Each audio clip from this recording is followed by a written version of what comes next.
How to add pictures to TikTok videos. So if you want to add pictures on your TikTok videos, then first of all you have to open up your TikTok application.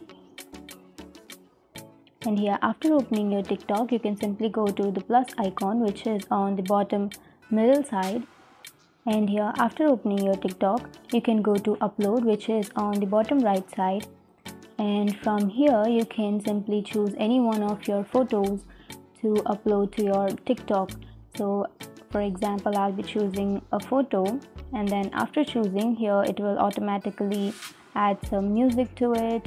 And then you can also go to the right corner, the upper right corner, and you will have a bunch of options. You can simply download this video, or you can also add some filters, or you can also add text. And after that, after choosing your photo, you can simply tap on the tick icon which is on the middle. And that's it. That's how you add pictures or photos to your TikTok videos. That's how you upload it. And if you have any questions, feel free to comment below. Thanks for watching.